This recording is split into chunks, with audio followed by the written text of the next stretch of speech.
Hey, are you looking for your first dirt bike but not sure where to start because there's so many models and you don't want to buy the wrong bike that's going to be more likely to cause you to crash? Well, I'm super excited because I love it when people like you get into dirt biking, and I want to share with you based on my experience from riding, buying, selling, teaching people for 20 plus years so that you can safely get into the sport by choosing the right bike. Now I'm going to cover the best beginner dirt bikes based on age and size. So I'm going to start out with little kids, and then I'll move up to teenagers and then adults based on your size and height. So if you're looking for a beginner dirt bike for a little kid, so probably in the 3 to 6 or 7-year-old range, you got a few options. And you might not even want to start out on a dirt bike if they're really small. A good choice is a balance bike. This is where there's no engine, there's no pedals, and if they're only 2 or 3 years old, they can start practicing their balance on a balance bike. You can get them for like 50 to 100 bucks on Amazon. So they can practice riding down the driveway or the yard so that when they do get on a dirt bike, they'll have good balance so they aren't tipping over. Or if you want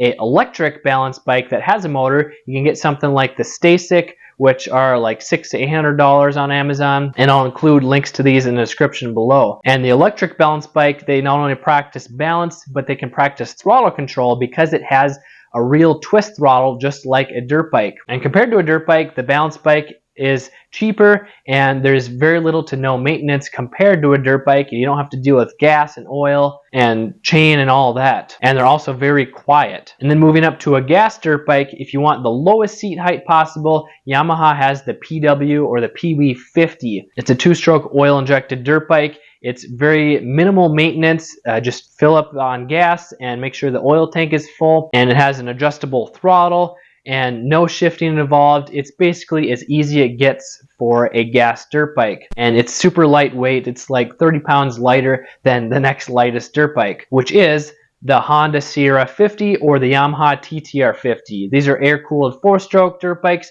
They're a little bit taller, a little bit bigger, a little bit heavier than the PW50, but they're a little bit better if your kid is 5 to 7-year-old, and they're a little bit too big for the PW50. Very low maintenance. The power is very smooth.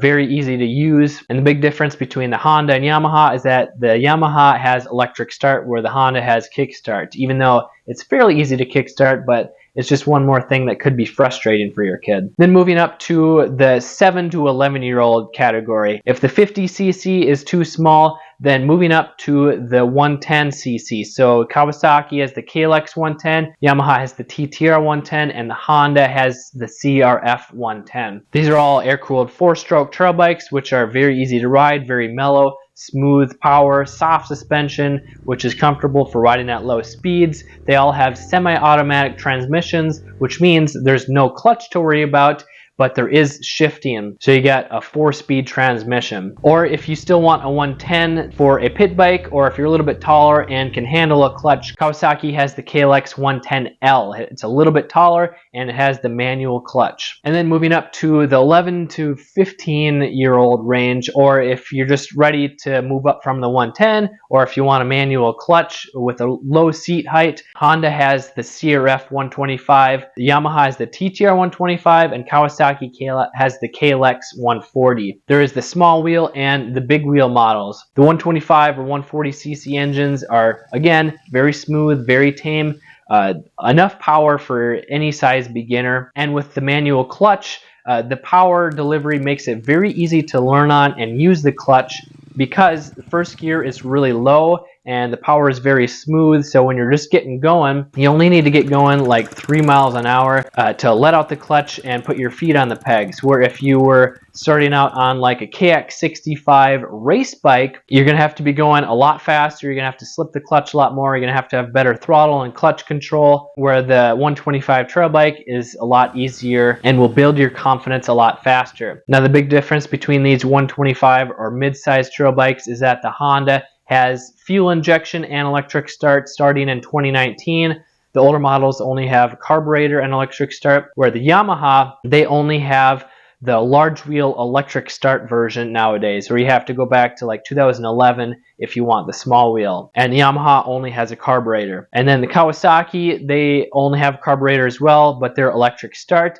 and they have the standard small wheel, the large wheel, as well as the full-size wheels. And I'll add links to these in the description below if you want more specific review and specs on them. And these bikes have a small wheel and a big wheel model, and the difference there is that the wheels are different size, so the seat height is a little bit lower on the small wheel, and the big wheel, the bigger wheels, they handle a little bit better when you're trail riding. The bigger wheels roll over obstacles better, and there's a little bit more stability because the wheelbase is a little bit longer. So if you're in the 4'8" to 5" height range, you probably want the small wheel, while if you're 5 foot to 5'4", you probably want the big wheel, but it also depends on your inseam length. So you might want to sit on one at your dealer to know if you can touch the ground or not.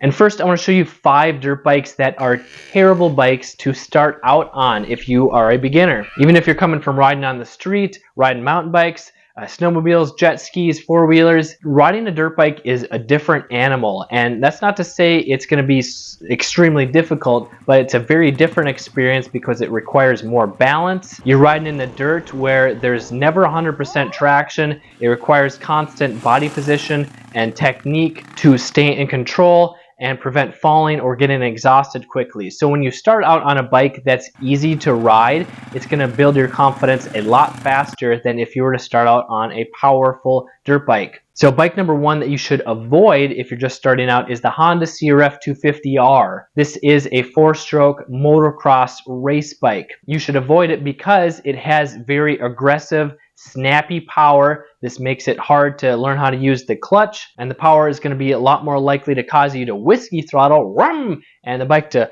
fly out from underneath you, or you to fly you into a tree or a car if you're just learning how to ride, and this can be very scary. Bike to avoid number 2 is the Gas EC300. This is a 2-stroke enduro race bike. It just has way more power than the average rider, and especially beginner needs to have fun. You don't need 50-60 horsepower to ride off-road. Bike to avoid number 3 is the Yamaha WR450F. This is a 4-stroke enduro high-performance trail bike. And even if you are a taller or a bigger guy, you don't need this much power if you're just starting out, especially if you plan on trail riding, because a 450 has a ton of torque, a ton of horsepower, and it's very easy to lose control because the tire slides out, or if it hooks up, it's hard to hang on, and you're just more likely to crash and get hurt, which I don't want you to do. Bike number 4 that you should avoid is the Suzuki DRZ 400.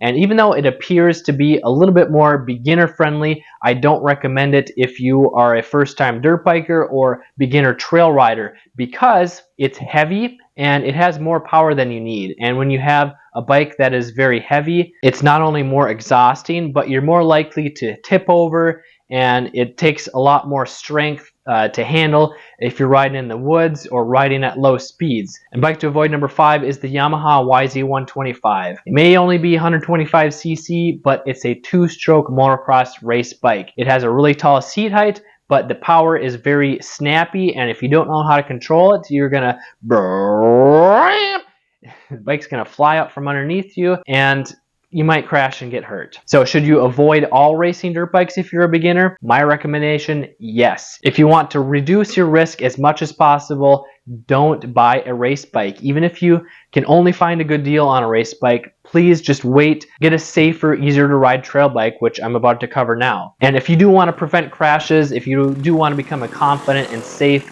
trail rider, I got a free workshop training. The link is in the description below. It's 100% free. And then if you are a teenager or an adult that's 5'5" or taller, you can move up to the full-size beginner trail bike, which would be the Honda CRF 250F, the Yamaha TTR 230, or the Kawasaki KLX 230. They have full-size wheels, which is the 21 and 18-inch rear wheel, and these bikes have the same power delivery as the 125 or 140. It's just more of it. So if you're bigger, taller, heavier, having a little bit more power is nice to have, but it's still really tame and controllable. And then they're also bigger, so more stable. So if you can handle the extra 50 to 60 pounds compared to the 125, the 250 or 230 trail bike is an excellent starter bike if you're an adult or teenager. Now the big difference between these 230s and the 250, the Honda has electric start and fuel injection,